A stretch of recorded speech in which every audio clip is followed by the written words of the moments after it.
Hi, I'm Josh Drake. I'm Financial Reporting and Systems Manager at New Zealand Red Cross, and I'm a Chartered Accountant. New Zealand Red Cross is part of the world's largest humanitarian organisation. My role in the organisation is to provide information to help management make decisions. We're always looking for ways to do things innovatively and efficiently, and it's part of my team's role to go out, find the tools and test them and see if they can work in this environment. We run a chain of retail stores, we have first aid training services, and we sell first aid products. All the funds that we generate from those activities contribute to running this organisation. At any one time, New Zealand Red Cross may be running a whole range of special appeals, raising money for things like the Pike River disaster, the earthquakes in Christchurch and floods in Pakistan. The part that really sets us apart from other organisations is when people come and donate funds to us, we can hand on 100% of that donation to those activities without having to take a cut for our services. So part of my role is looking at all of those points that money may come into the organisation and ways that we can track that money and provide information back to give our donors a real sense of confidence in how we handle their funds.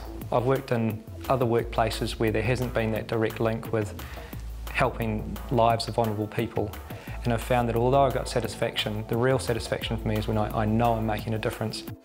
Recently in the Christchurch earthquakes, I worked in the National Emergency Operations Centre of New Zealand Red Cross, helping with the logistics and operations support for our staff on the ground. We raised in excess of $60 million and we've spent in excess of $45 million returning grant products to the people of Christchurch. That sort of fundraising has never been seen in New Zealand. It is the highest fundraising activity that we've ever been involved in, so it was something quite different than the other experiences that we've had.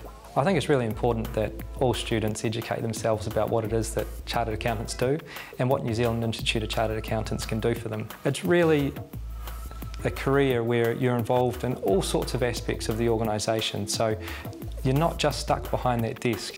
So I've found myself in all sorts of really interesting situations with really wonderful organisations where they look to me as a CA to give them some of the expertise that they know that is inherent within all Chartered Accountants. When I was in my final year of college, somebody from New Zealand Institute of Chartered Accountants came along and ran a video presentation, and that was really neat because I got to see all sorts of different things that I didn't think accountants could do. I know NZECA has really developed that program from when I was in college, where now students become student affiliates, they're invited along to functions at the Institute, and people go out and speak at schools. Being a chartered accountant complements the things that you like to do. It doesn't replace them. So make sure that you work alongside NZECA, you plan a program of study that is really in line with what you want to be doing in your time at varsity, and also as you move into your working life, remember the things that you really care about and make being a chartered accountant a part of that lifestyle.